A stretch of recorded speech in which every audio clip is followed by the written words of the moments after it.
Early question to you. We'll go about 2 hours, maybe a bit more. Will it be effective in your view?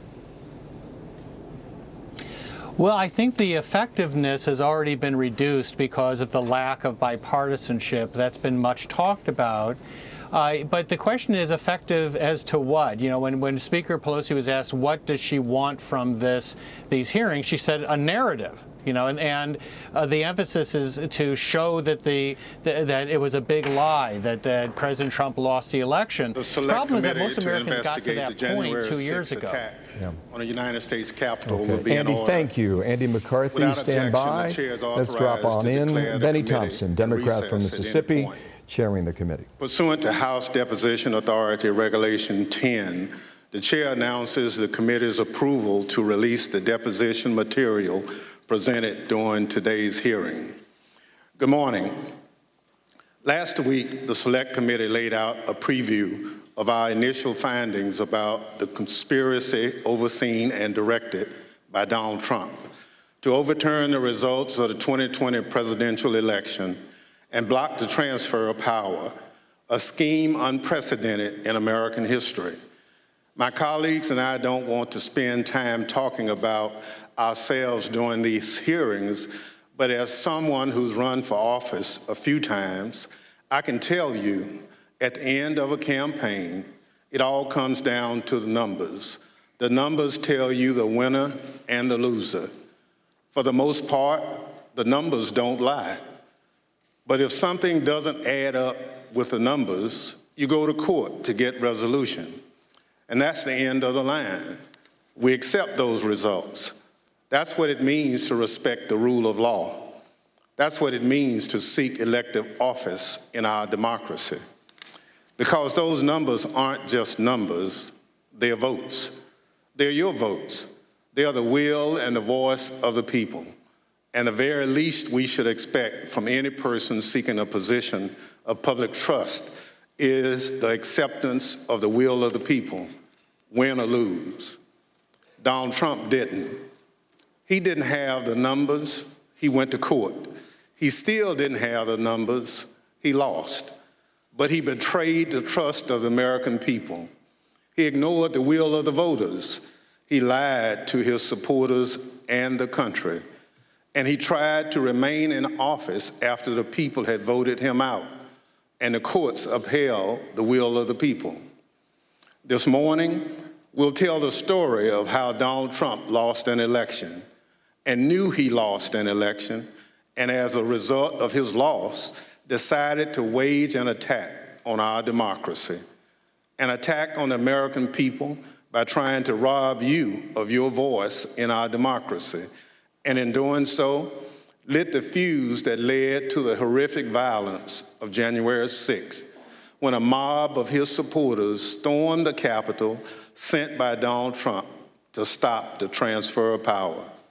Today, my colleague from California, Ms. Lofgren, and our witnesses will detail the Select Committee's findings on these matters. But first, I will recognize our distinguished Vice Chair, Ms. Cheney of Wyoming, for any opening statement she'd care to offer. Thank you very much, Mr. Chairman. Last week, as the chairman noted, our committee began outlining a 7-part plan overseen by President Trump to overturn the 2020 election. Today, we will begin looking at the initial part of that plan.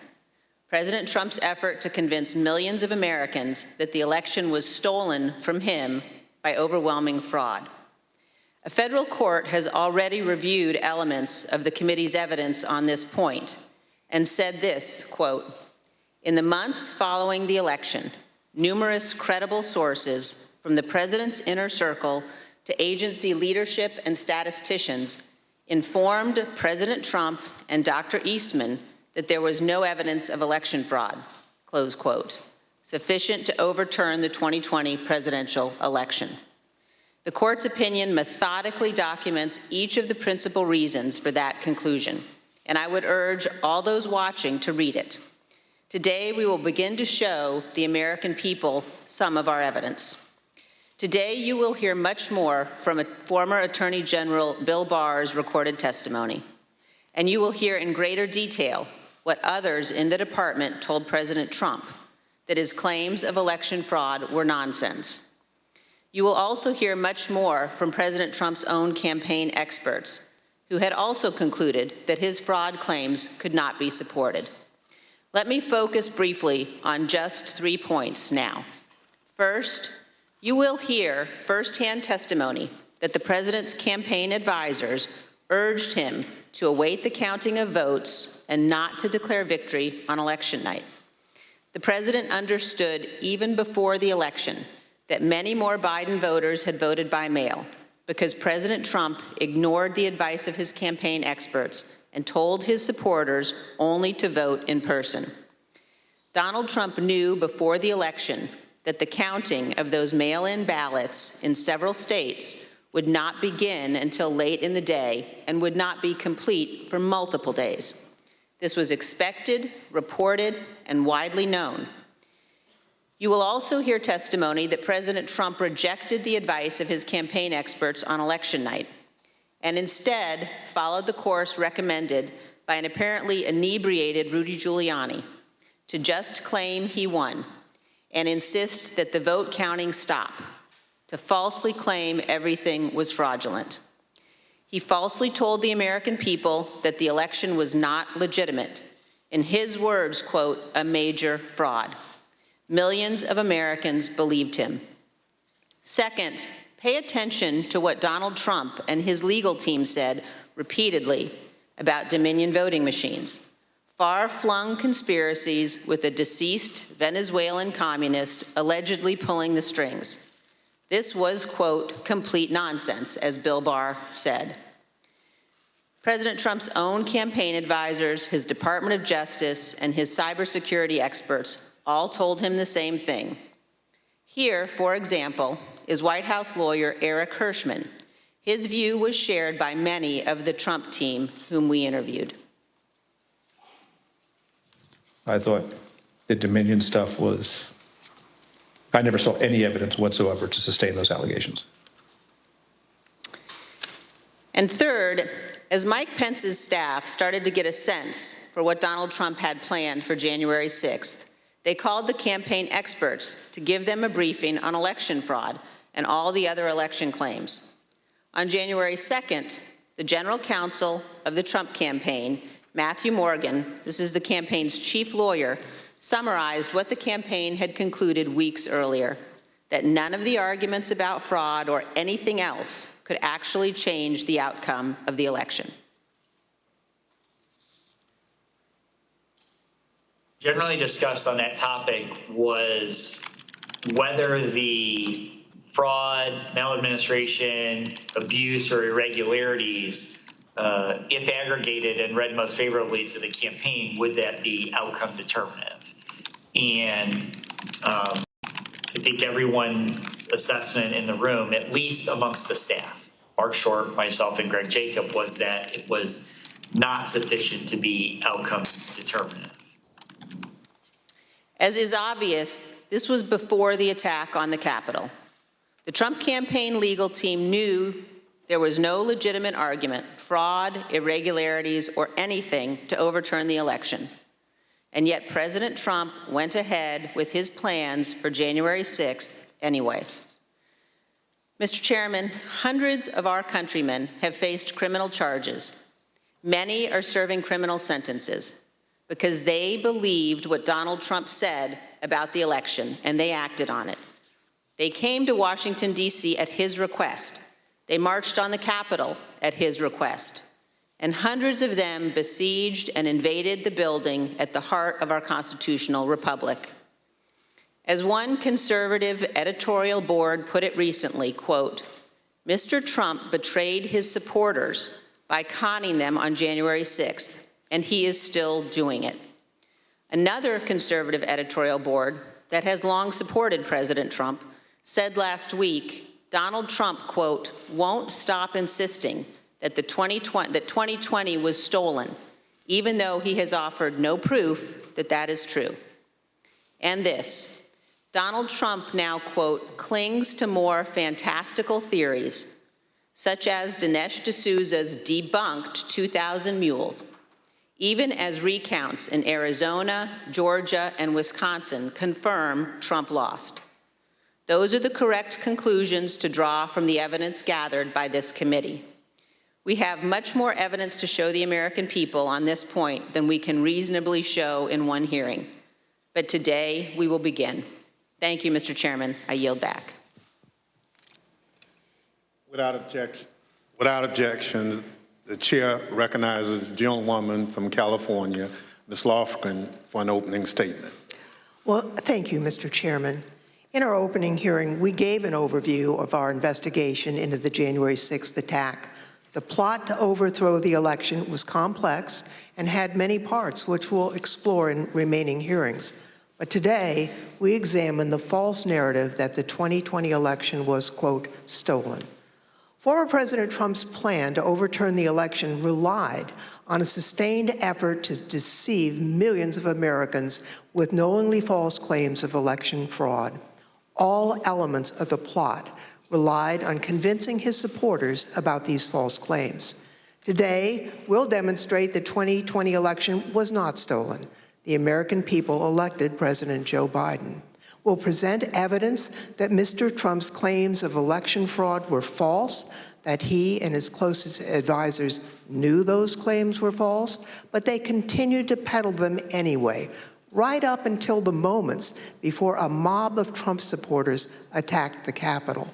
We'll also show that the Trump campaign used these false claims of election fraud to raise hundreds of millions of dollars from supporters who were told their donations were for the legal fight in the courts. But the Trump campaign didn't use the money for that. The big lie was also a big ripoff. The former president laid the groundwork for these false claims well in advance of the election. As early as April 2020, Mr. Trump claimed that the only way he could lose an election would be as a result of fraud. You know the things with bundling and all of the things that are happening with votes by mail, where thousands of votes are gathered, and I'm not going to say which party does it, but thousands of votes are gathered and they come in and they're dumped in a location, and then all of a sudden you lose elections that you think you're going to win. The only way we're going to lose this election is if the election is rigged. Remember that. It's the only way we're going to lose this election. This is going to be a fraud like you've never seen. Did you see what's going on? Take a look at West Virginia, mailmen selling the ballots. They're being sold. They're being dumped in rivers. This is a horrible thing for our country. This is not going to end well. Mr. Trump decided even before the election that regardless of the facts and the truth, if he lost the election, he would claim it was rigged. Mr. Trump was right about one thing. It did not end well. On election night, Mr. Trump claimed even before the votes were counted that his loss was a result of fraud. Now, Thursday, we had testimony from Attorney General Barr about the Department of Justice investigation of Mr. Trump's fraud claims. Barr told Trump directly that his claims were BS. Yet, after hearing the truth and that warning from the AG, Mr. Trump continued to peddle the false claims of fraud. You'll hear detailed testimony from Attorney General Barr describing the various election fraud claims the Department of Justice investigated. He'll tell you how he told Mr. Trump repeatedly that there was no merit to those claims. Mr. Barr will tell us that Mr. Trump's election night claims of fraud were made without regard to the truth and before it was even possible to look for evidence of fraud. Attorney General Barr wasn't alone. You'll see and hear today other Department of Justice officials and senior advisors to Mr. Trump that they told him the claims he was making were not supported by evidence. The election fraud claims were false. Mr. Trump's closest advisors knew it. Mr. Trump knew it. That didn't stop him from pushing the false claims and urging his supporters to, quote, fight like hell, to, quote, take back their country. After he lost the election, various legal challenges were made. You'll hear testimony today from a renowned Republican election litigation lawyer who will explain the normal process by which candidates challenge an election. Rather than accept the results of the election and the decisions of the courts, Mr. Trump pursued a different strategy. He tried to convince the American people the election had been stolen. Many of his supporters believed him, and many still believe him today. The attack on January 6th was a direct and predictable result of Mr. Trump's decision to use false claims of election fraud to overturn the election and to cling to power. Mr. Chairman, I yield back. Thank you very much. I now welcome our first witness. We're joined today by former Fox News politics editor Chris Stilwell. Bill Stepien, President Trump's former campaign manager, was subpoenaed to be here and was in Washington this morning, prepared to testify. Kevin Marino, Mr. Stepien's attorney, is here with us today. Thank you, Mr. Marino, for coming. And he has advised us that Mr. Stepien's wife went into labor this morning. Mr. Stepien unexpectedly had to travel to be with his wife, and we wish him the best. Due to the depth and rigor of our investigation, we have several hours of Mr. Stepien's testimony from when we interviewed him in February, and we will be presenting that testimony today. I'll now swear in our witness. The witness will please stand and raise his right hand. Do you swear or affirm under penalty of perjury that the testimony you're about to give is the truth, the whole truth, and nothing but the truth, so help you God? Thank you. You may be seated. Let the record reflect the witness answered in the affirmative. I now recognize myself for questions. I want to start by showing a video that tells the story of what was going on in the Trump White House on election night in November of 2020. Do you remember where you were on the night of the election, November the 3rd? I was at the White House.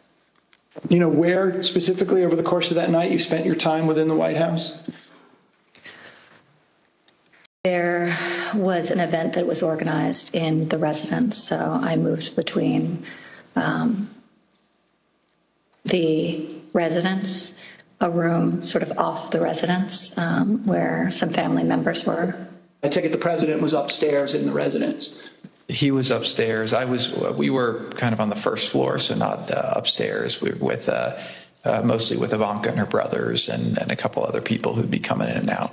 Can you just describe the atmosphere? What were people expecting that night when you got to the White House? I think that there was, typically for people who show up there on election night, it's going to be a self-select, more positive environment. I think people were a little bit nervous, not knowing what was going to happen with the red wave or the red mirage as the debate was being carried out. The Fox News Decision Desk is calling Arizona for Joe Biden.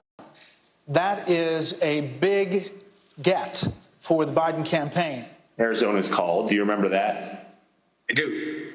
What do you remember happening where you were when Arizona was called? There was surprise at the call. Who was surprised? Most everyone in the room. Were you being one of them? Yes. Did that shift the atmosphere, the attitude in the White House? Completely. How so? Can you describe that? Because Fox News was the first one to go out and say that. So was it anger kind of directed towards Fox News for making a call more so than like disappointment that maybe the campaign lost Arizona? All the above. So both anger and disappointment?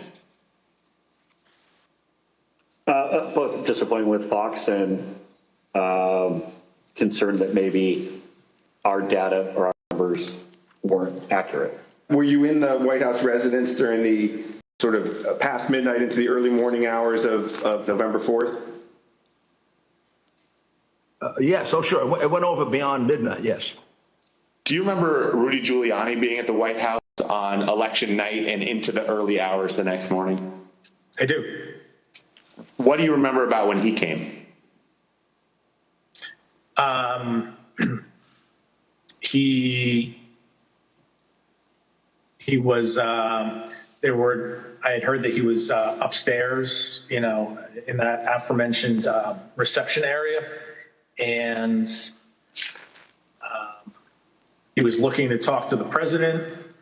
And it was suggested instead that he come talk to several of us down off the map. You said that you had heard that Mr. Giuliani wanted to talk to the president, and then he was directed your way. Did you end up talking to Mr. Giuliani when he was directed your way? I did.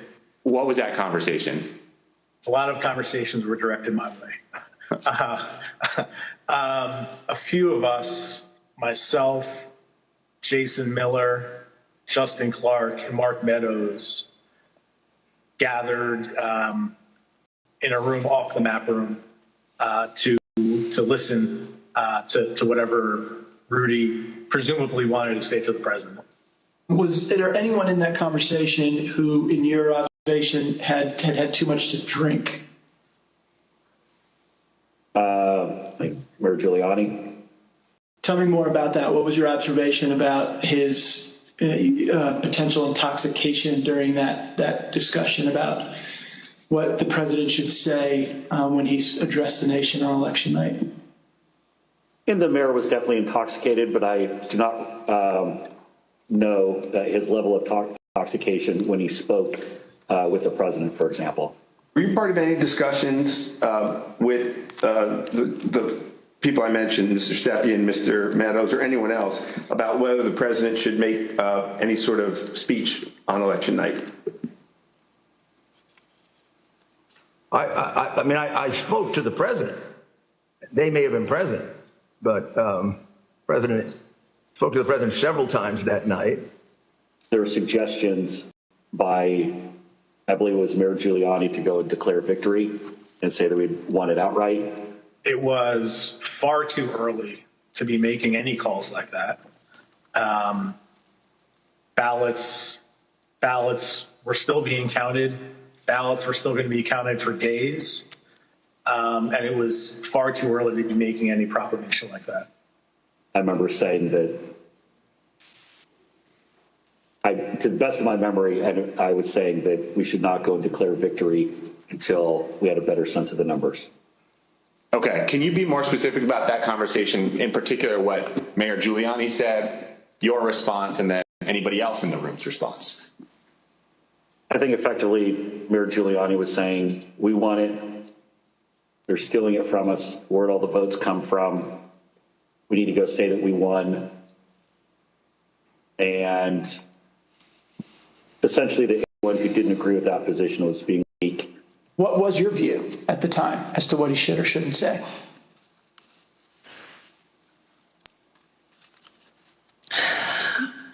I don't know that I had a firm view as to what he should say in that circumstance. The results were still being counted. It was becoming clear that the race would not be called on election night. My belief, my recommendation was to say that votes were still being counted. It's too early to tell, too early to call the race. But, we proud of the race we ran, and we, think we're in good position. And we'll have more to say about this, next day or the next day, whenever we had something to say. And did anybody who was a part of that conversation disagree with your message? Yes. Who was that? The president disagreed with that. I don't recall the particular words. He thought I was wrong.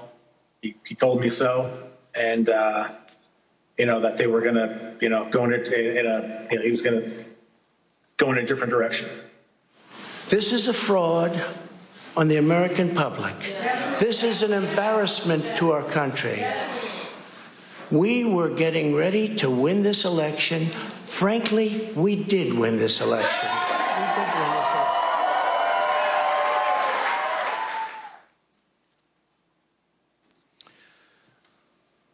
Mr. Steiwalt, did President Trump have any basis to declare victory on November 4th, 2020?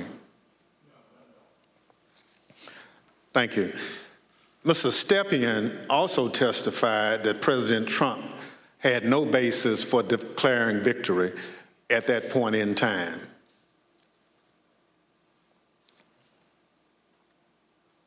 My belief, my recommendation was to say that votes were still being counted.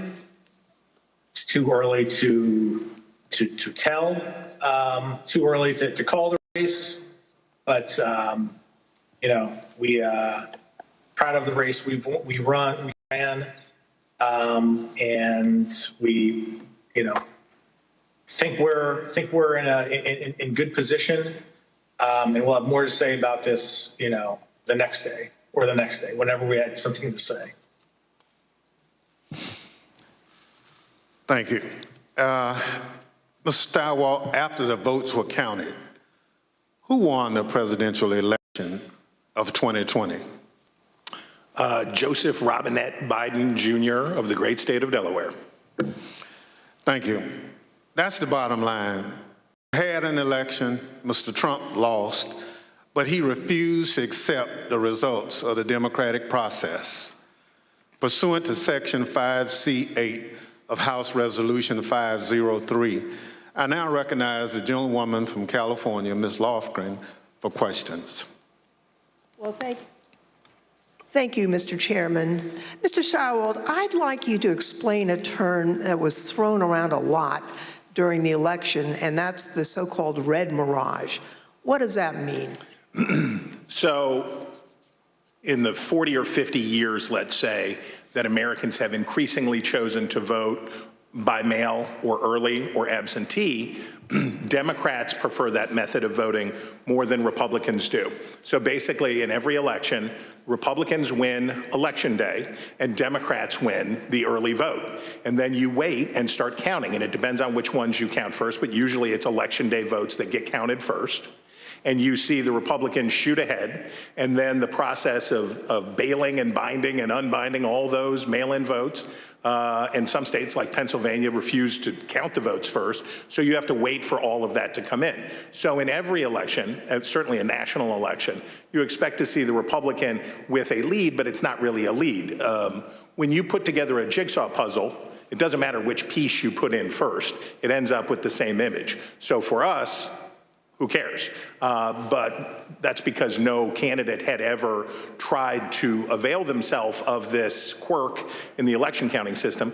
We had gone to pains, and I'm proud of the pains we went to make sure that we were informing viewers that this was going to happen, because the Trump campaign and the president had made it clear that they were going to try to exploit this anomaly, and we knew it was going to be bigger because the percentage of early votes was higher, right? We went from about 45% of the votes being early and absentee to, because of the pandemic, that increased by about 50%. So we knew it would be longer, we knew it would be more. So we wanted to keep telling viewers, hey, look, the number that you see here is sort of irrelevant because it's only a small percentage of these votes.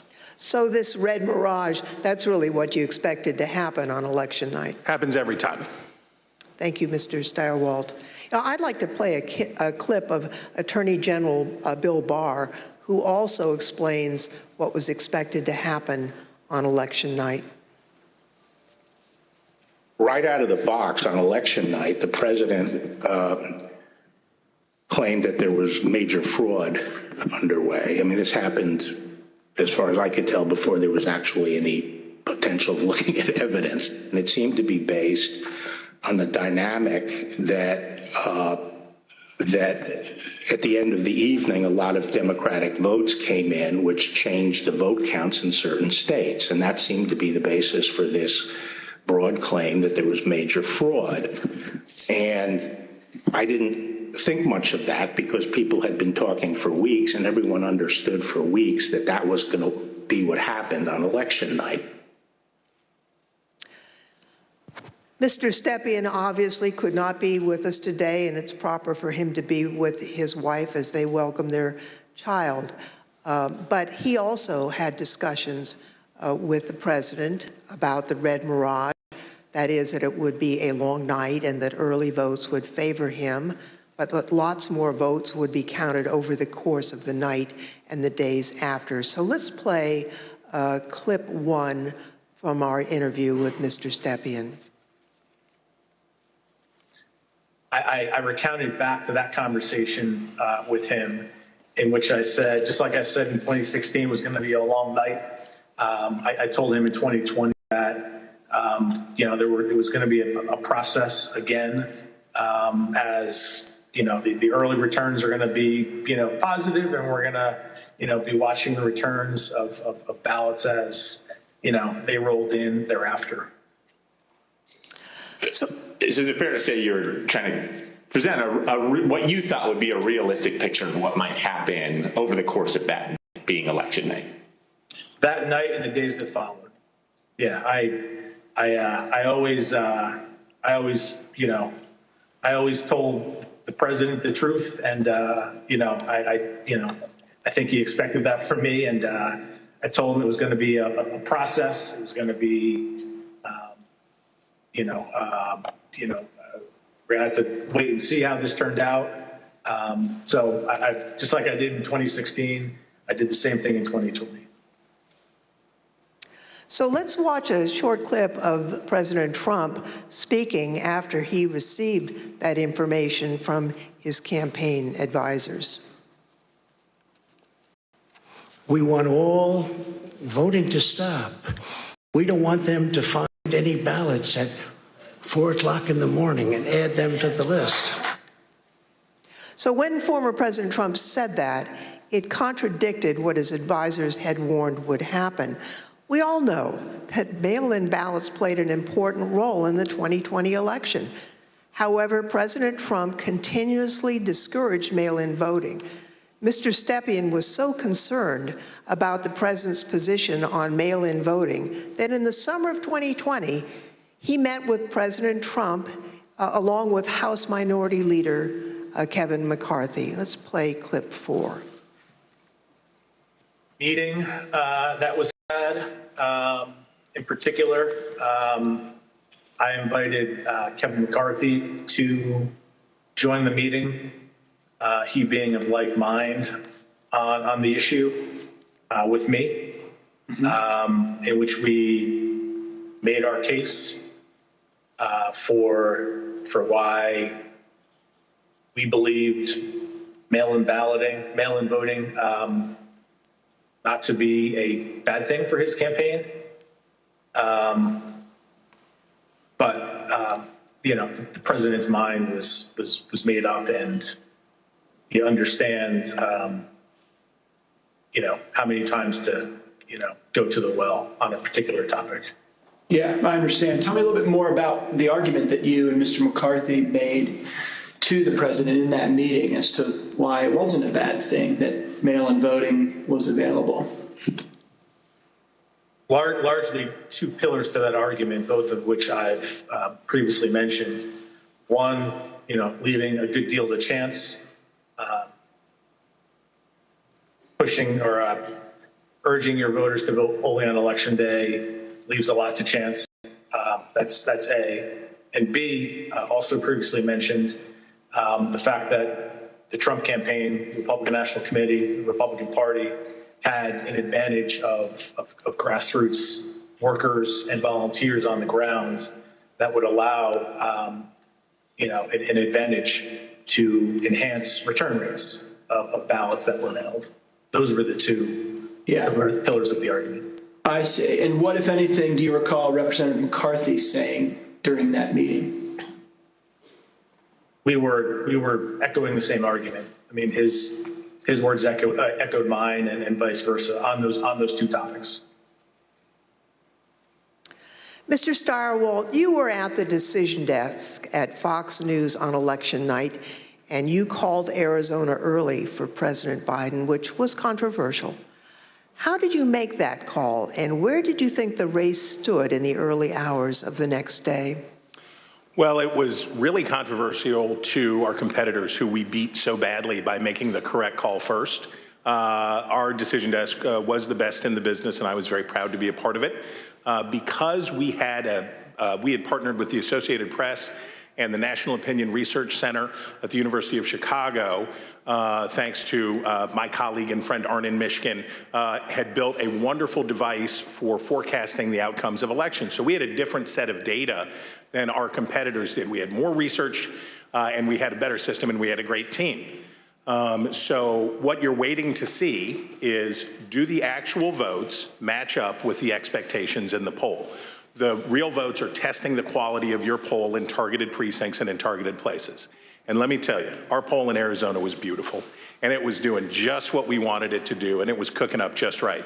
And at some point, and I forget exactly who, but at some point it became clear that Arizona was getting ready to make a call.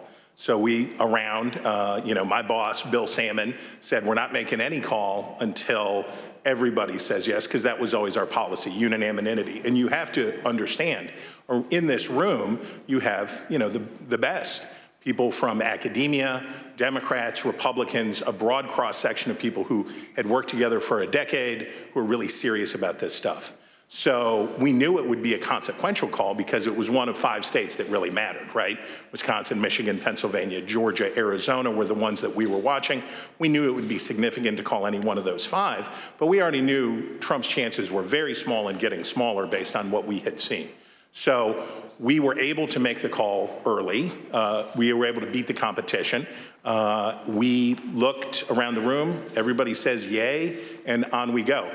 And by the time we found out how much everybody was freaking out and losing their minds over this call, we were already trying to call the next state. We had already moved on. We were to Georgia, we were to North Carolina, we were looking at these other states. So we thought we were pleased, but not surprised. I see. After the election, as of November 7th, in your judgment, what were the chances of President Trump winning the election? After that point? Yes. None. I mean, I guess it's always possible that you could have, a truckload of ballots be found somewhere, I suppose. But once you get into this space, ahead of today, I thought about what are the largest margins that could ever be overturned by a recount, and the kind of stuff that we heard Mike Pence talking about, sounding like a normal Republican that night when he said, we'll keep every challenge. Nothing like that. In a recount, you're talking about hundreds of votes. When we think about calling a race, one of the things that we would think about is it outside the margin of a recount? And when we think about that margin, we think about, in modern history, you're talking about 1,000 votes, 1,500 votes at the way, way outside. Normally, you're talking about hundreds of votes, maybe 300 votes that are going to change. So the idea that through any normal process in any of these states, remember, he had to do it thrice, right? He needed 3 of these states to change. And in order to do that, I mean, you're at an infant, you're better off to play the Powerball than to have that come in. On November 7th, the other major news outlets called the race for President Biden. Now, Mr. Stepien told the committee that he thought the odds were, and this is a quote, very, very, very bleak, and held a meeting with the president that same day. Let's show clip 8, video clip 8. I mean, with each day that wore on, I mean, the trajectory of the race, on election night, Trump ahead, in many states, and as that week wore on, as the 3rd became the 4th, became the 5th, and so on and so forth, and the vote by mail ballots were tabulated, Trump's lead, grew more narrow, and in some places Biden surpassed, Trump in the vote totals. So as the week wore on, as we paid attention to those numbers multiple times a day, internally, I was feeling less confident for sure. What was your view on the state of the election at that point? Very, very, very bleak.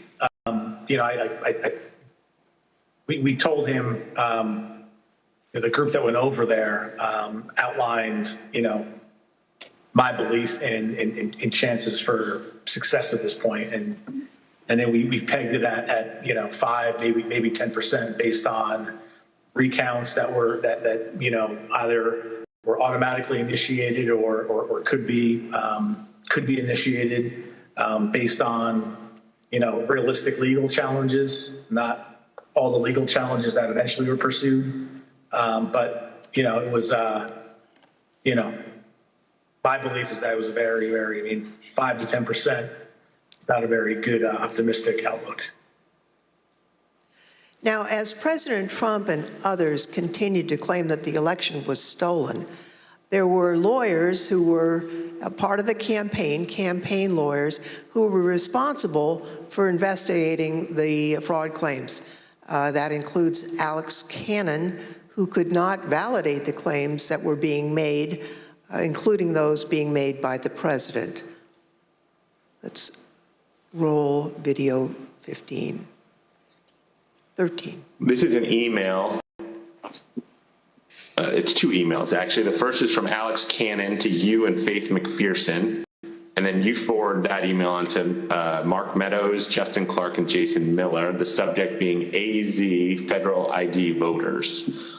If you look at the original email there, it says, Bill, we completed the AZ analysis you requested. I assume that's about Arizona.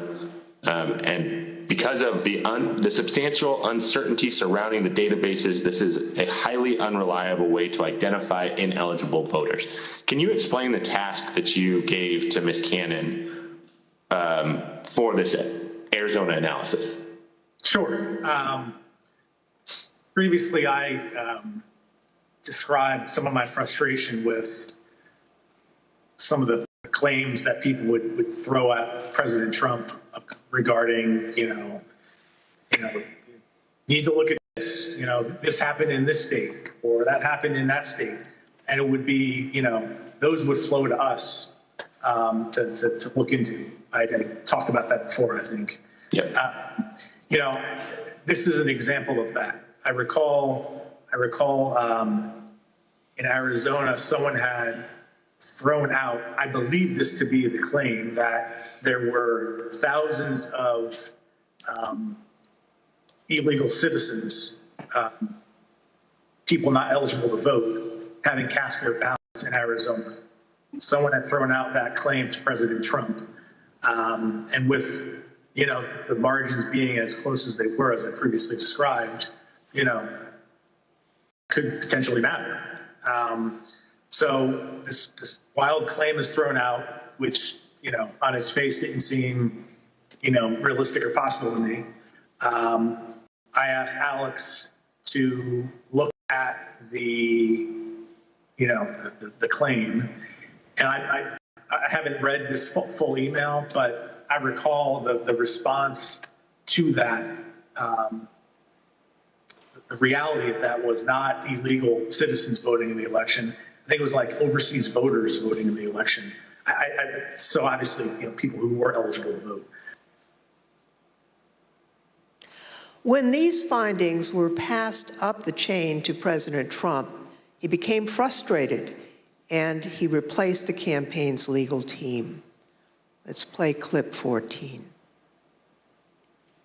I think the president, it was during the second week where things like you displayed were occurring, where he was, growing increasingly unhappy with, his team, me less so because I was less involved at this point, but still me, growing increasingly unhappy with Justin Clark, and that kind of, paved the way for, Justin to be moved out and Mayor Giuliani to be moved in as the person in charge of, the legal side of the campaign and, for all intents and purposes, the campaign at that point. Now, when Mr. Stepien became campaign manager, he was the second Trump campaign manager for the 2020 race, and there were only about 115 days until Election Day. So let's play the video. I inherited a campaign that was, the day I was hired, was believe President Trump's low point in the 2020 daily average polling against President Biden. It was a campaign at a low point in the polls. It was structurally and fiscally deficient. There was a great deal wrong with the campaign in both of those areas. So most of my day spent fixing and I think I took over with 115 days left in the campaign. Most of my time was spent fixing the things that could be fixed with 115 days left in the campaign. Now, Mr. Stepien has been in the campaign field for a long time, and he worked for lots of different candidates and campaigns. He testified to this committee about his concerns given the claims that Mr. Giuliani and Ms. Powell and their team were making publicly. Let's play clip 15. Okay, and was it important for you, Mr. Stepien, to sort of pull back just for your own professional reputation? You didn't want to be associated with some of what you were hearing from the Giuliani team and others that sort of stepped in the wake of your departure? I didn't mind being categorized. There were two groups of, we called them kind of my team and Rudy's team. I didn't mind being characterized as being part of Team Normal, as reporters, kind of started to do around that point in time. I said, hours ago, early on that, I've been doing this for a long time, 25 years, and I've spanned, political ideologies from Trump to McCain to Bush to Christie, and, I can work under a lot of circumstances for a lot of varied, candidates and politicians, but situation where, and I think along the way I've built up a pretty good, I hope, a good reputation for being honest and professional.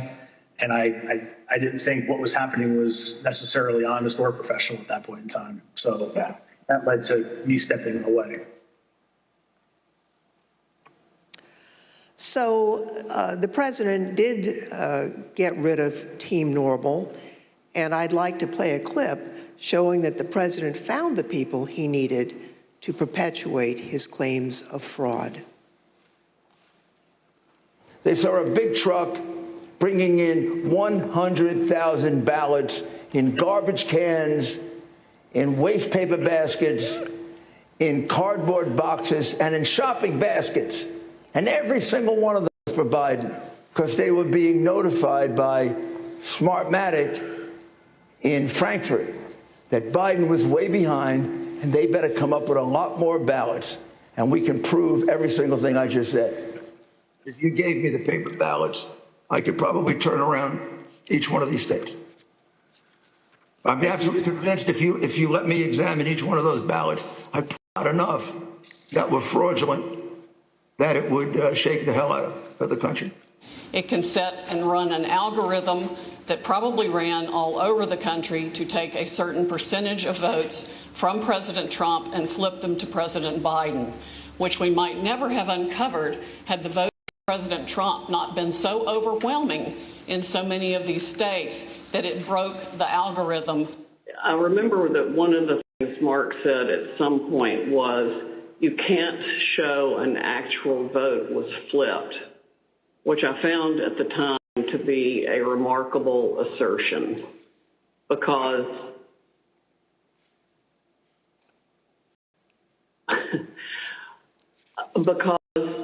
you don't have to have the gun to see the body lying on the floor bleeding out with 5 bullet holes in it was killed by a gun. What they were proposing, I thought was nuts. And the theory was also completely nuts, right? I mean, it was a combination of Italians, Germans. I mean, different things have been floating around as to who was involved. I remember Hugo Chavez and the Venezuelan. She has an affidavit from somebody who says they wrote a software in, and something with the Philippines, and just all over the radar. Did you ever share, Mr. Kushner, your view of Mr. Giuliani? Did you ever share your perspective about him as president? I guess, yes. Tell me what you said. Basically, not the approach I would take if I was you. Okay. And how did he react? How did President Trump react when you shared that view with him? We said, I have confidence in Rudy. I think I had conversations with probably all of our council who are signed up to assist on Election Day as they disengaged with the campaign. The general consensus was that the law firms were not comfortable making the arguments that Rudy Giuliani was making publicly. I seem to recall that I had a similar conversation with most all of them. I made it clear I did not agree with the idea of saying the election was stolen and putting out this stuff, which I told the president was bullshit.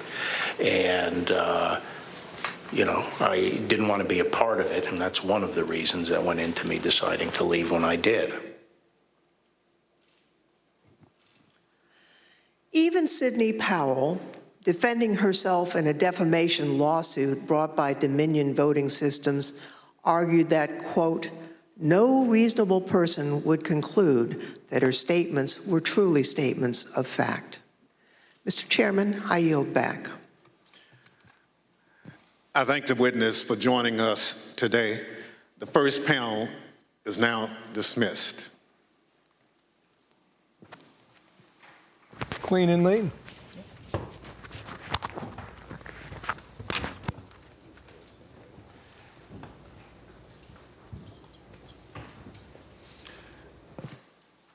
Without objection, the chair recognizes the gentlewoman from California, Ms. Lofgren. Thank you, Mr. Chairman. Last week, we presented the testimony of former Attorney General Bill Barr, who testified before this committee. Today, we present additional evidence, including his testimony that former President Trump started making claims of election fraud immediately after the election, and that Barr concluded the claims were untrue. Now, due to the length of Attorney General Barr's testimony, we're only going to include relevant portions at the hearing today. So let's play the video.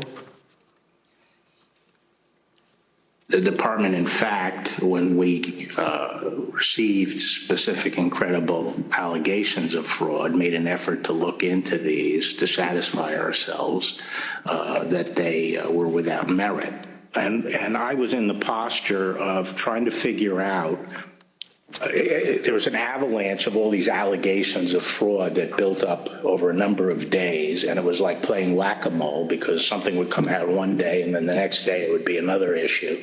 Also, I was influenced by the fact that the early claims that I understood were completely bogus and silly and usually based on complete misinformation. And so I didn't consider the quality of claims right out of the box to give me any, feeling that there was really substance here. For the first time since the election, the Attorney General spoke personally with the President on November 23rd, and this was at the White House. Let's play the video, please. So on November 23rd, I hadn't spoken to the president since the election, and in fact, as I said, since the middle of October, roughly. And it was a little getting awkward because obviously he had lost the election and I hadn't said anything to him. And so Cipollone said, I think it's time you come over here. And so I came over to meet with the president in the Oval Office, and Meadows and Cipollone were there. And the president, and this is leading up to this conversation with Kushner, the president said there had been major fraud and that as soon as the facts were out, the results of the election would be reversed. And he went on this for quite a while, as he's prone to do. And then he got to something that I was expecting, which is to say that apparently the Department of Justice doesn't think that it has a role of looking into these fraud claims. And I said, you know, that has to be the campaign that raises that with the state. The department doesn't take side in elections, and the department is not an extension of your legal team. And our role is to investigate fraud, and we'll look at something if it's specific, credible, and could have affected the outcome of the election. And we're doing that, and it's just not. They're just not meritorious. They're not panning out. And as I walked out of the Oval Office, Jared was there with Dan Scavino, who ran the president's social media, and who I thought was a reasonable guy and believe is a reasonable guy. And I said, how long is he going to carry on with this stolen election stuff? Where's this going to go? And by that time, Meadows had caught up with me and leaving the office and caught up with me and said that he said, look, I think that he's becoming more realistic and knows that there's a limit to how far he can take this. And then Jared said, you know, yeah, we're working on this. We're working on it. Even after his attorney general told him his claims of election fraud were false, President Trump continued to promote these claims. I felt that things continued to deteriorate between the 23rd and the weekend of the 29th. And then on November 29th, he appeared on Maria Bartiromo's show, Sunday Futures, I believe it was. And he said that the department was missing in action. Well, no, we had glitches where they moved thousands of votes from my account to Biden's account. And these are glitches. So they're not glitches, they're theft, they're fraud, absolute fraud. This election was over, and then they did dumps. They call them dumps, big, massive dumps in Michigan and Pennsylvania and all over. How the FBI and Department of Justice, I don't know, maybe they're involved, but how people are allowed to get away from this stuff with this stuff is unbelievable. Now, spurred by what he saw, Barr told the Associated Press on December 1st that there was no evidence of election fraud. And immediately after Attorney General Barr's statement went public, Mr. Trump berated and he nearly fired Barr. But Barr persisted in telling the president that there was no evidence to support the fraud claims.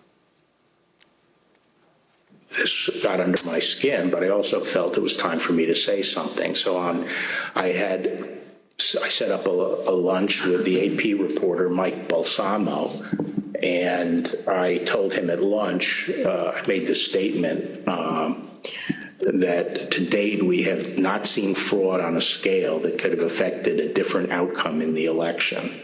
I had a later meeting scheduled at the White House at 3 o'clock with Meadows. This was previously scheduled, so I knew this was going to come up, and I went over there and I told my secretary that I thought I would probably be fired and told not to go home. I mean, not to go back to my office. So I said, you might have to pack up for me. And so when I got over there, I met with the chief of staff. He said the president was angry. He didn't really get into the issue of the fraud. And then I went up to Pat Cipollone's office and we were talking with each other. And word came down that he wanted us both to go to the Oval. And the president was as mad as I've ever seen him, and he was trying to control himself. And the president said, well, this is, killing me. You didn't have to say this. You must have said this because you hate Trump. You hate Trump. And then he raised the big vote dump, as he called it, in Detroit. And that, he said people saw boxes coming into the counting station at all hours of the morning and so forth. And I explained to him that at that point I knew the exact number of precincts in Detroit. I think it was 630 something. I said, Mr. President, there are 630 precincts in Detroit, and unlike elsewhere in the state, they centralized the counting process, so they're not counted in each precinct. They're moved to counting stations, and so the normal process would involve boxes coming in at all different hours. So there's nothing. And I said, did anyone point out to you, did all the people complaining about it point out to you, you actually did better in Detroit than you did last time. I mean, there's no indication of fraud in Detroit. And I told him that the stuff that his people were shoveling out to the public was bullshit. I mean, that the claims of fraud were bullshit. And, he was indignant about that.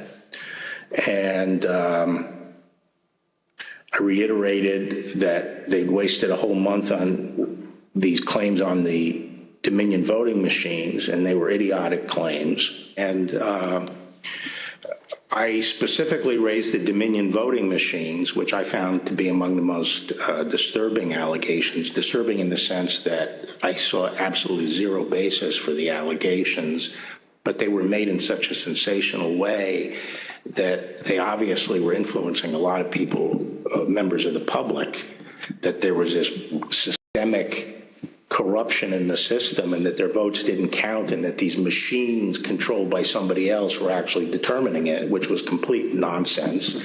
And it was being laid out there. And I told them that it was crazy stuff and they were wasting their time on that. And it was doing a great service to the country.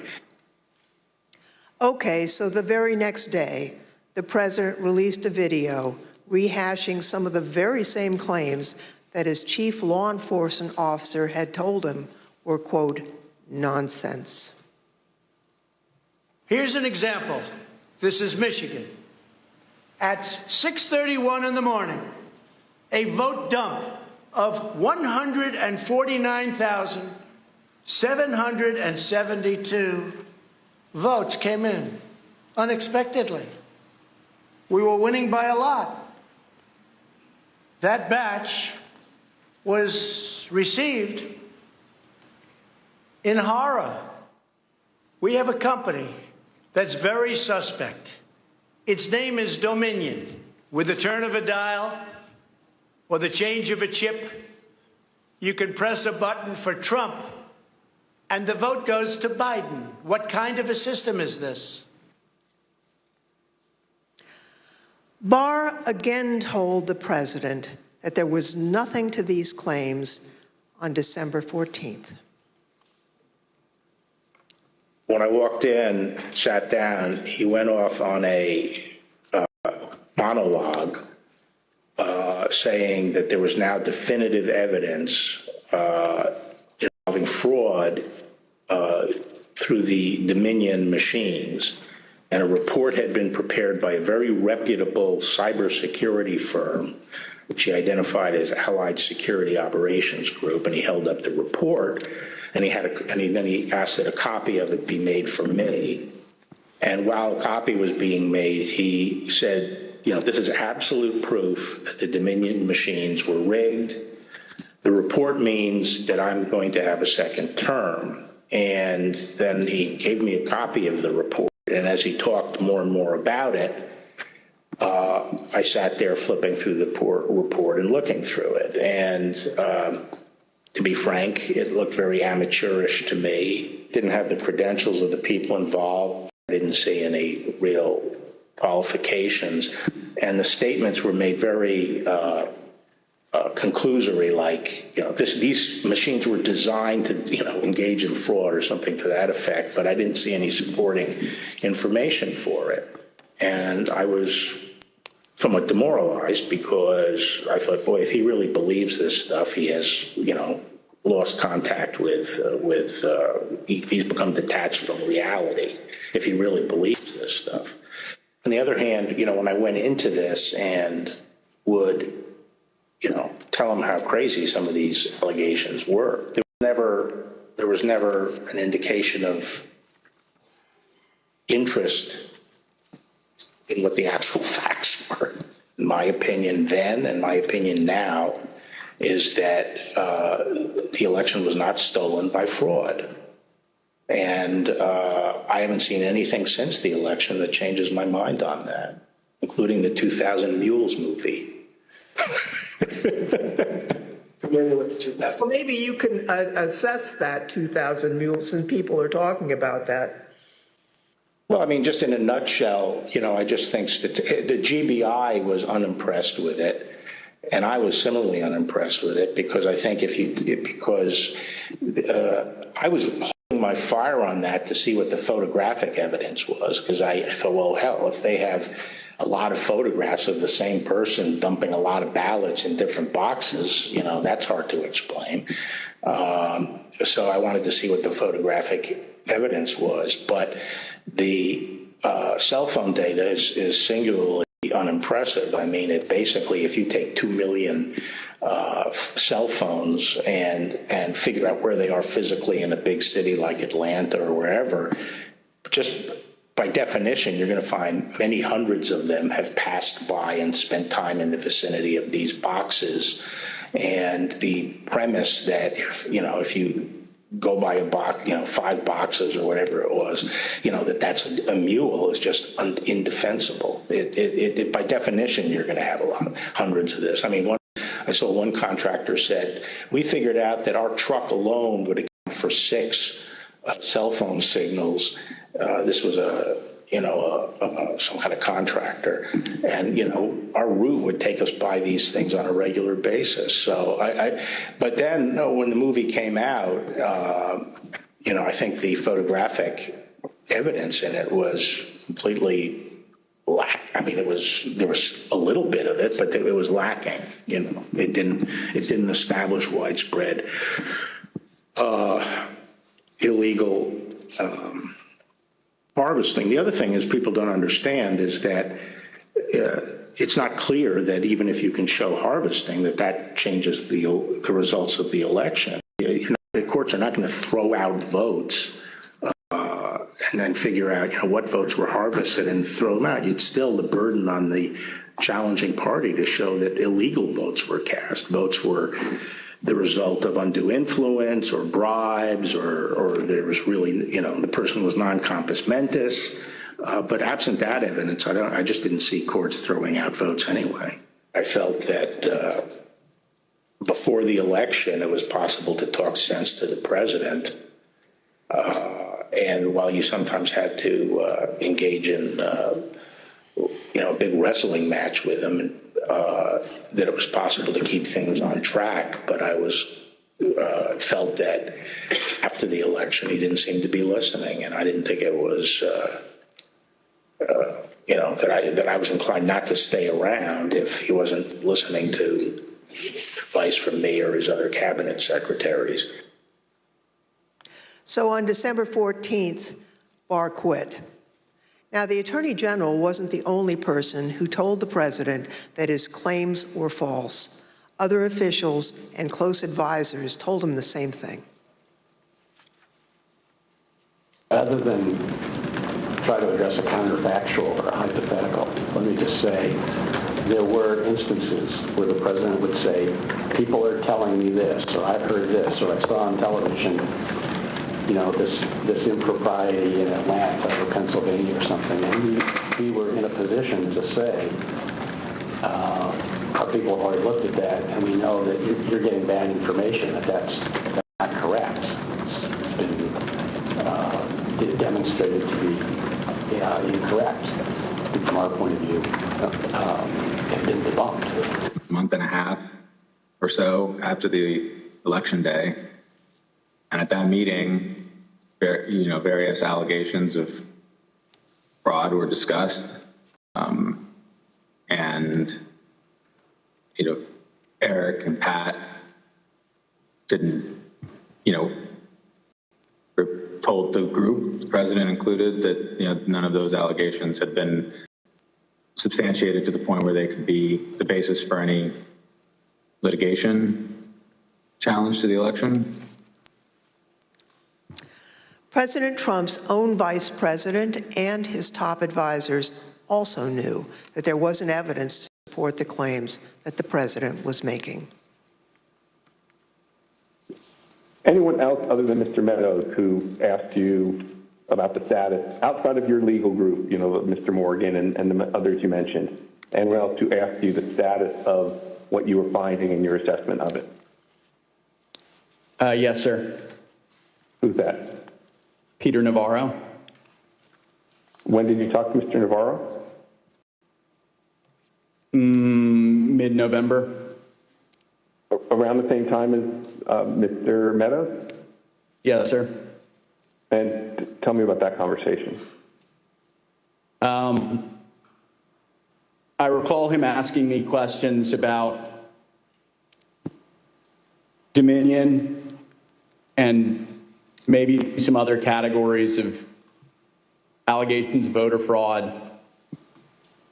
And I remember telling him that I didn't believe the Dominion allegations because I thought the hand recount in Georgia would resolve any issues with a technology problem and with Dominion or Dominion flipping votes.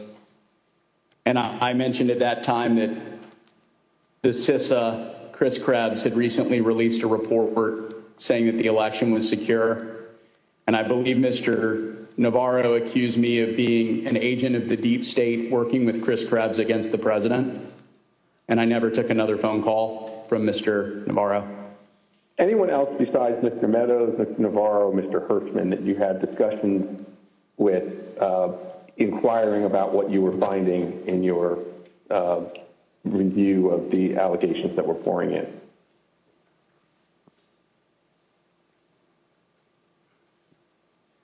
I believe I had about a 15-second conversation with the vice president about it as well. When was that? During one of the visits to the White House. I don't know which one. I think it was the first one in November. I had met him briefly at the campaign, and he remembered me and saw me. And he asked what I was doing on the campaign, and I told him, you know, we were looking into some of the issues related to voter fraud. And he asked me, I don't remember his exact words, but he asked me if we were finding anything. And I said, I didn't believe we were finding it, or I was not personally finding anything sufficient to alter the results of the election. And he thanked me. That was our interaction. At a later hearing, you'll hear live testimony from the former acting Deputy Attorney General of the Department of Justice, Rich Donoghue. But now I'd like to play a portion of his testimony. I tried to, again, put this in perspective and to try to put it in very clear terms to the president. And I said something to the effect of, sir, we've done dozens of investigations, hundreds of interviews. The major allegations are not supported by the evidence developed. We've looked at Georgia, Pennsylvania, Michigan, Nevada. We're doing our job. Much of the info you're getting is false. And then I went into, for instance, this thing from Michigan, this report about 68% error rate. Reality is it was only 0.0063% error rate, less than 1 in 15,000. So the president accepted that. He said, okay, fine, but what about the others? And again, this gets back to the point that there were so many of these allegations that when you gave him a very direct answer on one of them, he wouldn't fight us on it, but he would move to another allegation. So then I talked about a little bit about the Pennsylvania truck driver. This is another allegation that had come up. And this claim was by a truck driver who believed, perhaps honestly, that he had transported an entire tractor-trailer truck full of ballots from New York to Pennsylvania. And this was, again, out there in the public and discussed.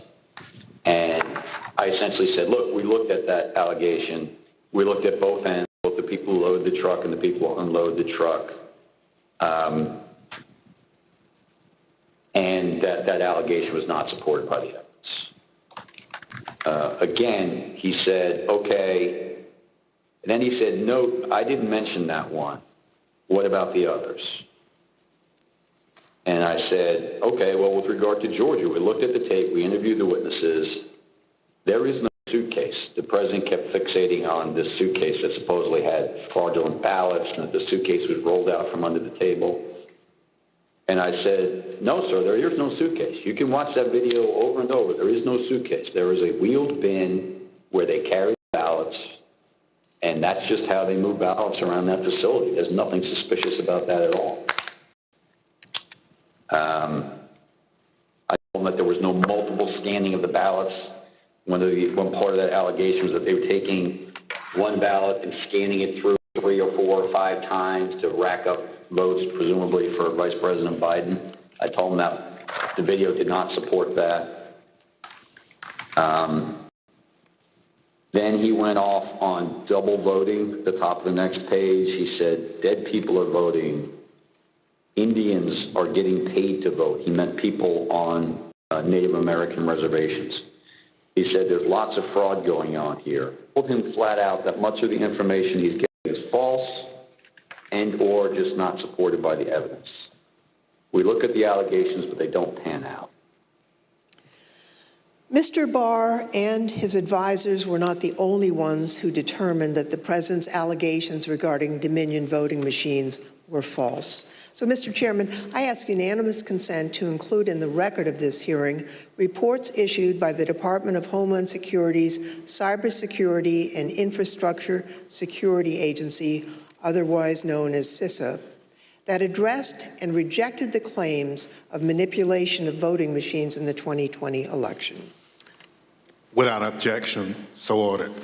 Thank you, Mr. Chairman. I also ask unanimous consent to include in the record a report prepared by the Michigan Senate Oversight Committee that disproved claims of election fraud in Michigan, as well as a statement by 59 of the country's leading election security scientists noting the absence of any credible evidence that the 2020 election had been altered through technical compromise, and 5 other reports from organizations and individuals confirming there was no widespread fraud in the 2020 election or describing the spread of the former president's lies. Without objection, so ordered. Thank you, Mr. Chairman, and I yield back. Pursuant to the order of the committee for today, the chair declares the committee in recess for a period of approximately 10 minutes. Next hearing, Benny Thompson has just declared that the hearing will go into recess for 10 minutes, so we will take advantage of that here. The questions this morning being posed of what did the president know and when did he know it about the election results?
Committee will be in order.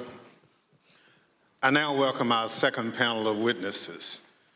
We're joined today by B.J. Pack, Al Smith, and Ben Ginsberg. Mr. Pack is a former United States Attorney for the Northern District of Georgia.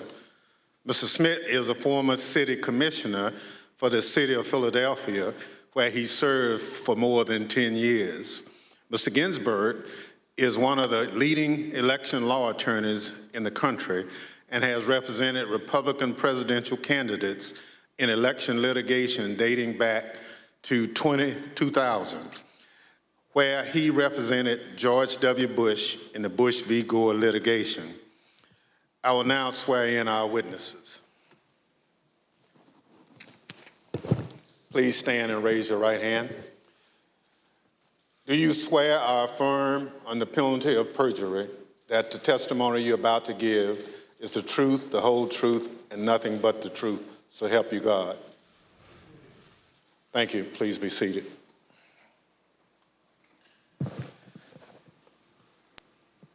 Let the record reflect the witnesses answered in the affirmative. Pursuant to Section 5C8 of House Resolution 503, I now recognize the gentlewoman from California, Ms. Lofgren, for questions. Thank you, Mr. Chairman. Before the break, I think you all heard Mr. Barr and Mr. Donahue talk about the false claims that Mr. Trump and his supporters made about suitcases of fake ballots in Georgia. We have a witness here today who thoroughly investigated that issue. Mr. Pack, I want to thank you for appearing before us today. You were appointed by President Trump to serve as a U.S. Attorney for the Northern District of Georgia, and you served from 2017 until January of 2021. You were the lead federal prosecutor there and worked for the Department of Justice under then Attorney General Bill Barr. Now, were you ever asked by Attorney General Barr to investigate claims of voter fraud in the 2020 election? And if so, what were those claims? Thank you, Congressman Lofgren. Thank you for the question.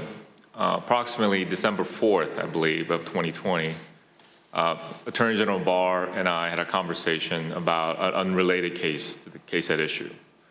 At the end of the conversation, Mr. Barr had asked me if I had seen a certain videotape that was being reported in the news where Mr. Giuliani, in a Senate subcommittee hearing that was held the day before, May 3rd, showed a videotape of a purportedly a security tape at the State Farm Arena in Atlanta, which is also in Fulton County in the city of Atlanta. I'm sorry, city of, yes. At the time, Mr. Barr asked me that he had made a public statement that he had not seen any widespread election fraud that would question the outcome of the election. And because of the videotape and the serious allegation that Mr. Giuliani was making with respect to the suitcase full of ballots purported in the video, he asked me to find out what I could about it, because he had envisioned that in some days after our call that he was going to go to the White House for a meeting, and then that issue might come up. He asked me to make it a priority to get to the bottom of, to try to substantiate the allegation made by Mr. Giuliani. Thank you. I understand the Georgia Secretary of State's office investigated those State Farm Arena allegations and didn't find any evidence of fraud. What did you find when your office conducted its own investigation? We found that the suitcase full of ballots, the alleged black suitcase that was being seen pulled from under the table, was actually an official lockbox where ballots were kept safe. We found out that there was a mistake in terms of a misunderstanding that they were done counting ballots or tallying ballots for the night, and the partisan watchers that was assigned by each of the respective parties were announced to send home. But once they realized the mistake, someone from the Secretary of State's office had indicated that, no, we're not done for the night. You need to go ahead and continue counting. So once they packed up the lockbox full of ballots, they brought back the official ballot box again and continue to tally the ballots from the lockbox. Unfortunately, during the Senate hearing, Mr. Giuliani only played a clip that showed them pulling out the official ballot box from under the table and referring to that as a smoking gun of a fraud in Fulton County. But in actuality, in review of the entire video, it showed that that was actually an official ballot box that was kept underneath the tables. And then we saw them pack up because of the announcement that they thought they were done for the night. And then once the announcement was made that you should continue counting, they brought the ballot box out and they continued to count.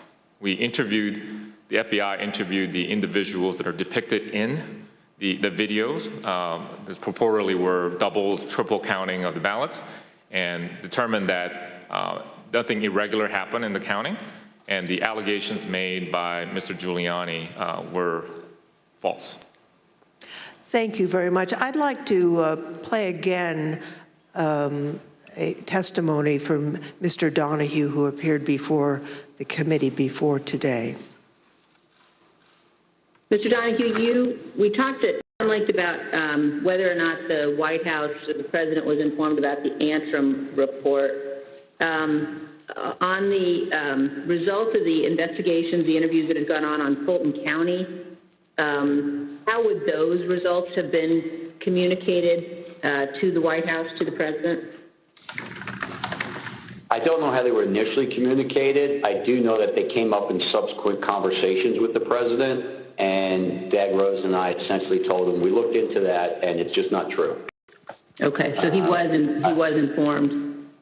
I told the president myself that several times in several conversations, that these allegations about ballots being smuggled in a suitcase and run through the machine several times, it was not true. That we looked at the video, we reviewed the witnesses, it was not true.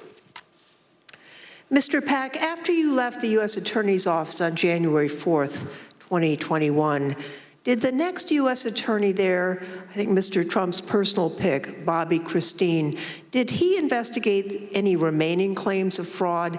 And if so, did he find any evidence that supported the president's claims of voter fraud? My understanding that Mr. Christine continued any investigations that were pending at the time of my departure, but he was unable to find any evidence of fraud that affected the outcome of the election. So after investigating the president's and Mr. Giuliani's claims about voter fraud in Georgia, is it your view today that there was no evidence of widespread fraud sufficient to undermine confidence in the outcome of the election in Georgia? That is correct. Thank you, Mr. Pack. And I want to thank you also for the service that you've given to our country. We appreciate that.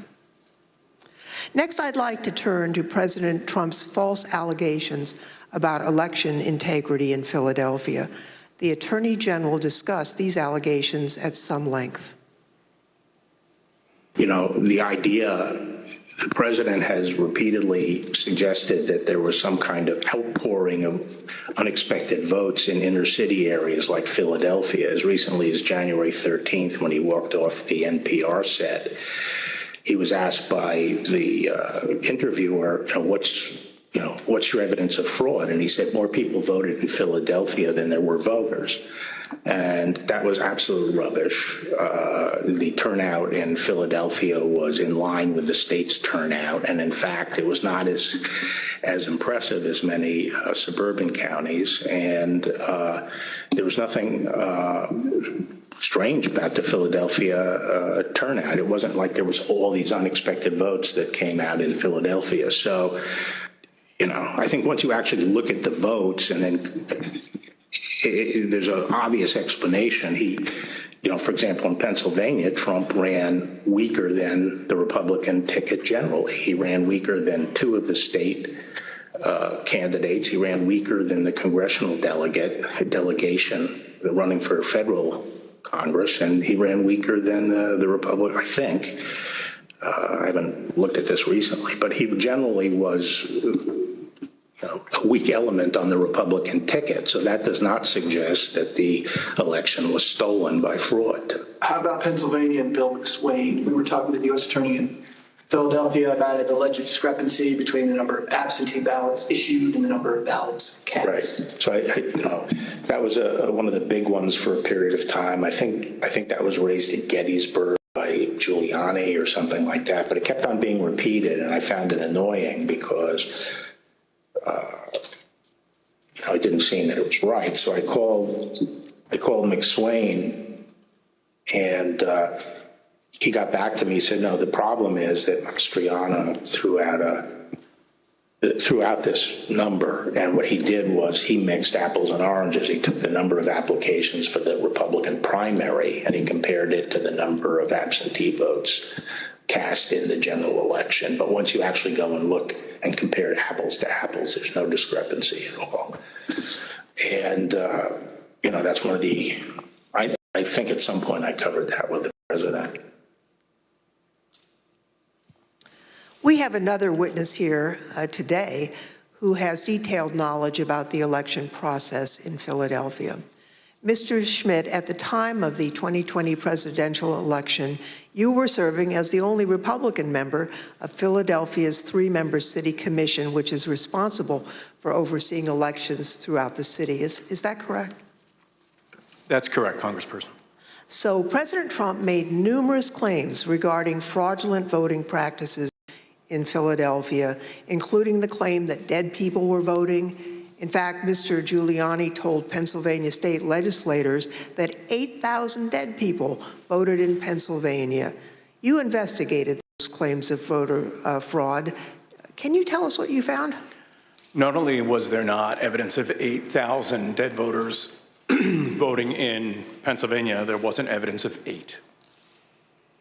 We took seriously every case that was referred to us, no matter how fantastical, no matter how absurd, and took every one of those seriously, including these.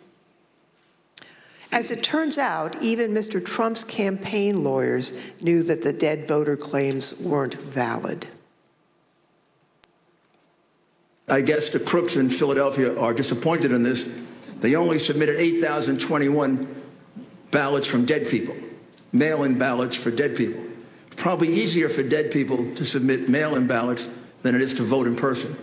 Rudy was at this stage of his life and the same ability to manage things at this level or not. And obviously, I think Bernie Kerik publicly said it. They never proved the allegations that they were making, and they were trying to develop. Mr. Schmidt, on November 11th, 2020, President Trump tweeted about you, saying, and here's a quote, "A guy named Al Schmidt, a Philadelphia commissioner and so-called Republican, or Rhino, is being used big time by the fake news media to explain how honest things were with respect to the election in Philadelphia. He refuses to look at a mountain of corruption, dishonesty. We win." As a result of that tweet and the CNN interview you gave where you stated the dead voter claims in Pennsylvania were false, you and your staff were subjected to disturbing threats. Can you tell us about that? The threats prior to that tweet, and on some level it feels almost silly to talk about a tweet, but we can really see the impact that they have, because prior to that, the threats were pretty general in nature. Corrupt election officials in Philadelphia are going to get what's coming to them. You're what the Second Amendment is for. You're walking into the lion's den, all sorts of things like that.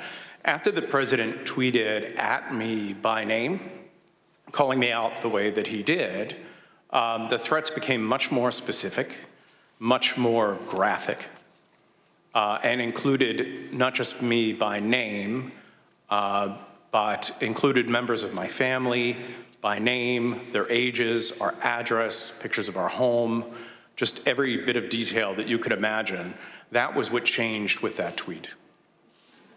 Behind me are redacted threats that you received, that you provided to the committee. Now, we redacted portions of the text to protect your family. Mr. Schmidt, I think I speak for all of my colleagues when I say we are deeply sorry for what you and your loved ones have been through. And I also want to thank you for your service to your country and for standing up for the rule of law. I want to thank both Mr. Pack and Mr. Schmidt for their service, their testimony, and for standing up for the rule of law. Now I'd like to turn to another subject. The courts in our country provide a legitimate venue for campaigns to challenge what they view as irregular election practices. Now, courts have the final say on how the law applies to those challenges. We have a renowned legal expert here to address the Trump campaign's activities in court. Mr. Ginsburg, you've spent your entire career representing Republicans in election-related litigation.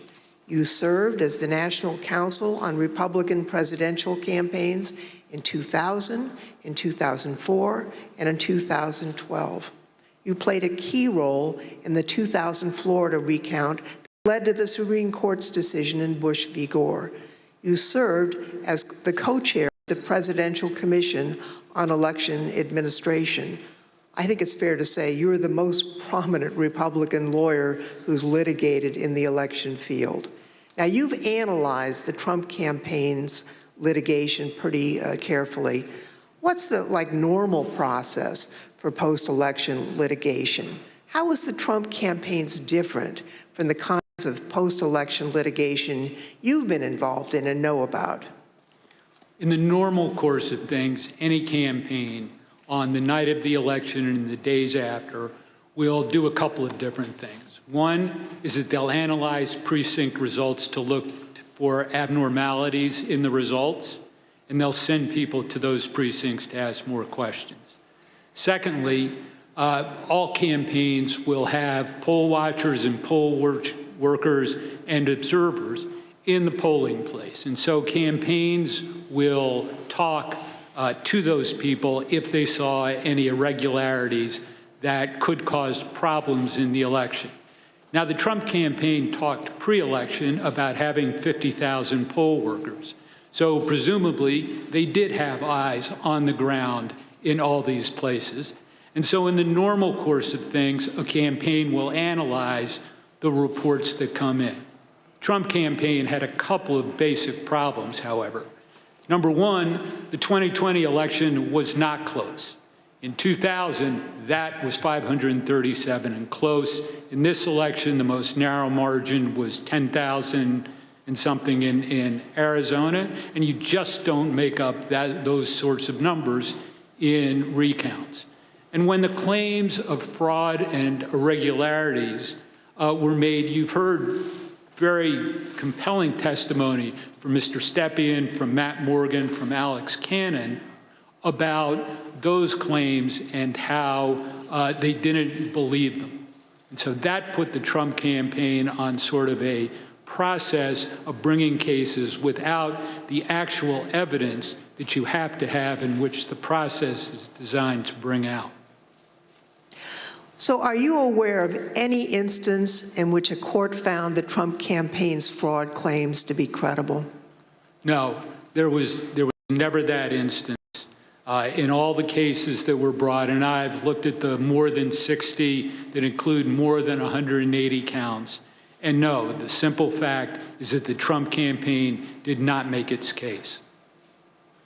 The Select Committee has identified 62 post-election lawsuits filed by the Trump campaign and his allies between November 4th, 2020 and January 6th, 2021. Those cases resulted in 61 losses and only a single victory, which actually didn't affect the outcome for either candidate. Despite those 61 losses, President Trump and his allies claim that the courts refused to hear them out, and as a result, they never had their day in court. Mr. Ginsburg, what do you say about the claims that Mr. Trump wasn't given an opportunity to provide the evidence they had of voter fraud? Did they have their day in court? They did have their day in court. About half of those cases that you mentioned were dismissed at the procedural stage for a lack of standing. The proper people didn't bring the case, or there wasn't sufficient evidence and it got dismissed on a motion to dismiss. But in the other, there was discussion of the merits that was that was contained in the complaints, and in no instance did a court find that the charges of fraud were real. And it's also worth noting that even if the Trump campaign complained that it did not have its day in court, there have been post-election reviews in each of the 6 battleground states that could have made a difference. And those ranged from the somewhat farcical Cyber Ninjas case in Arizona to the Michigan Senate report that was mentioned earlier, the hand recount in Georgia that Mr. Pack addressed. And in each one of those instances, there was no credible evidence of fraud produced by the Trump campaign or his supporters. Thank you. You know, as Mr. Ginsburg has explained, there are no cases where the Trump campaign was able to convince a court that there was widespread fraud or irregularities in the 2020 election. Over and over, judges appointed by Democrats and Republicans alike directly rebutted this false narrative. They called out the Trump campaign's lack of evidence for its claims, and the judges did that even in cases where they could have simply thrown out the lawsuit without writing a word. You can see behind me a few excerpts from the decisions in these 62 cases. The Trump campaign's lack of evidence was criticized by judges across the political spectrum. In Pennsylvania, a Trump-appointed judge concluded, quote, "Charges require specific allegations and proof. We have neither here." Another Trump-appointed judge warned that if cases like these succeeded, quote, "Any disappointed loser in a presidential election able to hire a team of clever lawyers could flag claimed deviations from election results and cast doubt on election results." The list goes on and on. Allegations are called, quote, "an amalgamation of theories, conjecture, and speculation."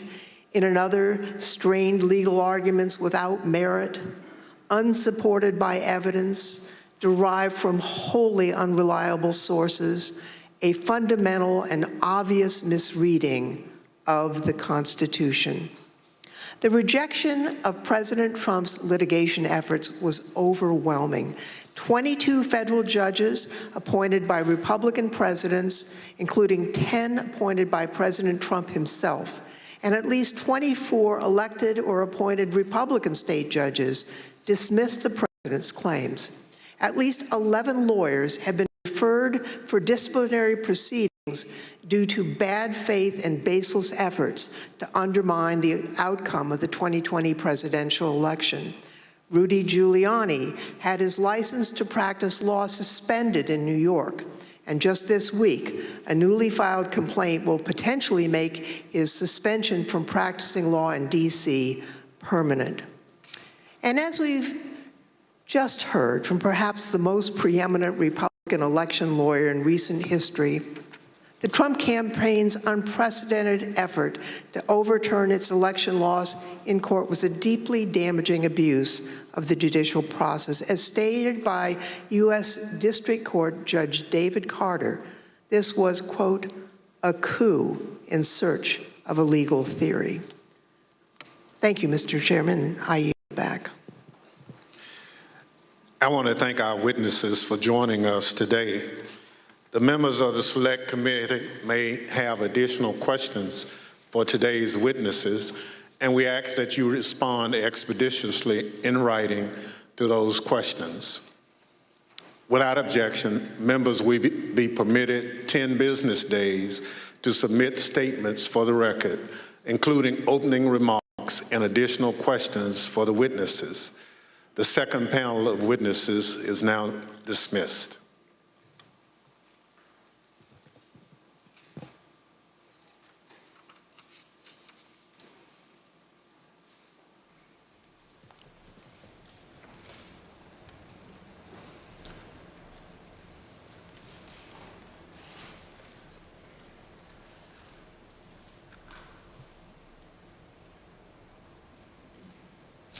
Without objection, the chair recognizes the gentlewoman from California, Ms. Lofgren, for a closing statement. Thank you. Thank you, Mr. Chairman. Now that we understand the litigation efforts by President Trump and his allies, I'd like to present additional actions taken by the Trump campaign during this time. President Trump continued to push the stolen election narrative, even though he and his allies knew that their litigation efforts, making the same claim, had failed. It's worth pointing out that litigation generally does not continue past the safe harbor date of December 14th. But the fact that this litigation went on, well, that decision makes more sense when you consider the Trump campaign's fundraising tactics. Because if the litigation had stopped on December 14th, there would have been no fight to defend the election and no clear path to continue to raise millions of dollars. Mr. Chairman, at this time, I'd ask for unanimous consent to include in the record a video presentation describing how President Trump used the lies he told to raise millions of dollars from the American people. These fundraising schemes were also part of the effort to disseminate the false claims of election fraud. Without objection, so. My name is Amanda Wick, and I'm Senior Investigative Counsel with the House Select Committee to investigate the January 6th attack on the United States Capitol. Between Election Day and January 6th, the Trump campaign sent millions of fundraising emails to Trump supporters, sometimes as many as 25 a day. The emails claimed the, quote, left-wing mob was undermining the election, implored supporters to, quote, step up to protect the integrity of the election, and encouraged them to, quote, fight back. But as the Select Committee has demonstrated, the Trump campaign knew these claims of voter fraud were false, yet they continued to barrage small-dollar donors with emails, encouraging them to donate to something called the Official Election Defense Fund. The Select Committee discovered no such fund existed. I don't believe there is actually a fund called the Election Defense Fund. Is it fair to say that the Election Defense Fund was another, I think we called it a marketing tactic? Yes. And tell us about these funds as marketing tactics. Just a topic matter where money could potentially go to be, how money could potentially be used. The claims that the election was stolen were so successful, President Trump and his allies raised $250 million, nearly $100 million in the first week after the election. On November 9th, 2020, President Trump created a separate entity called the Save America PAC. Most of the money raised went to this newly created PAC, not to election-related litigation.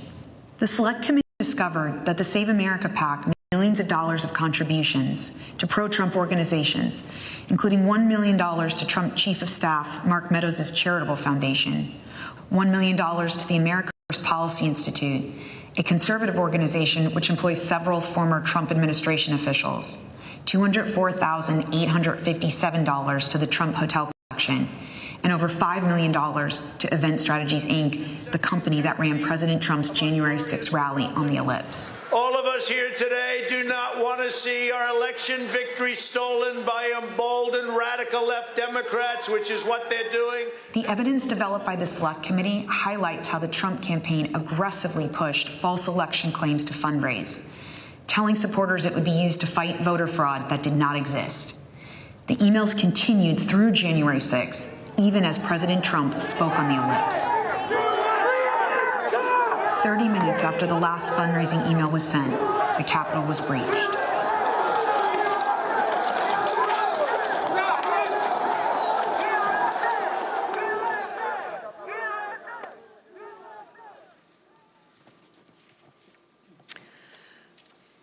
Every American is entitled and encouraged to participate in our electoral process.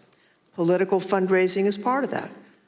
Small dollar donors use scarce disposable income to support candidates and causes of their choosing, to make their voices heard. And those donors deserve the truth about what those funds will be used for. Throughout the committee's investigation, we found evidence that the Trump campaign and its surrogates misled donors as to where their funds would go and what they would be used for. So not only was there the big lie, there was the big ripoff.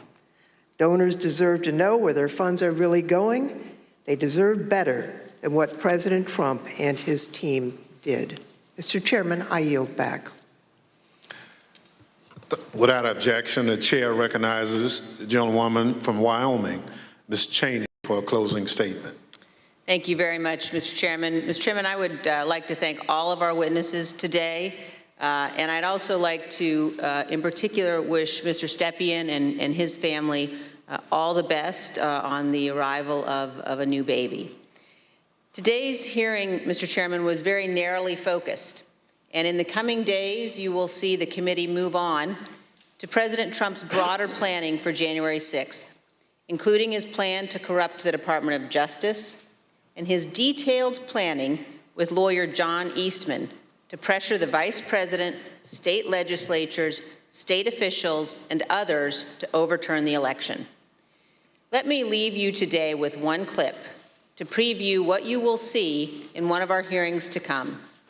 This is the testimony of White House lawyer Eric Hirschman. John Eastman called Mr. Hirschman the day after January 6th, and here is how that conversation went. I said to him, "Are you out of your effing mind?" Right? I said, I only want to hear two words coming out of your mouth from now on: orderly transition.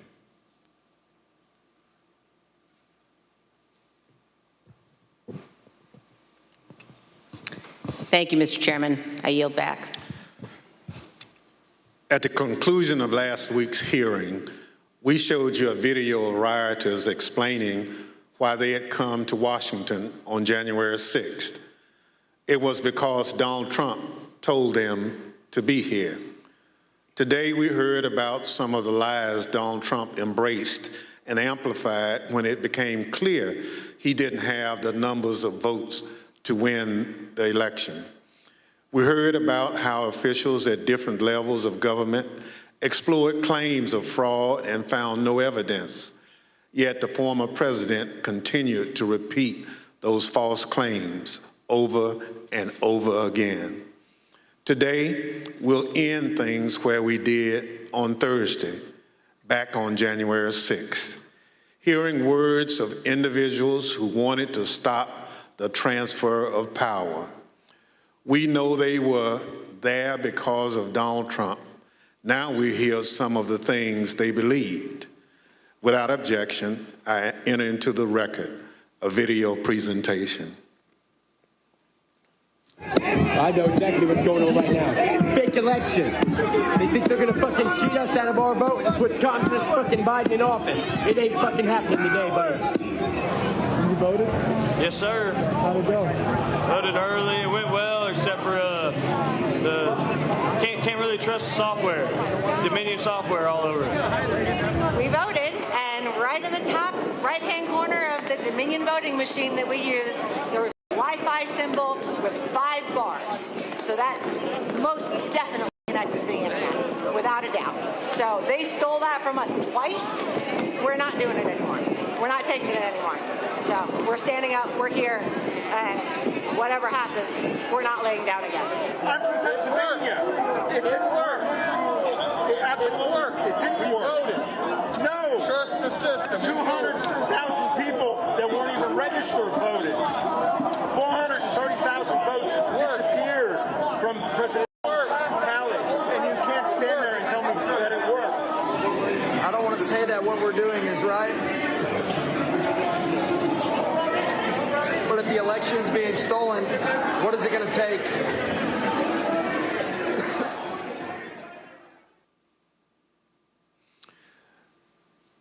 The chair requests those in the hearing room remain seated until the Capitol Police have escorted members from the room.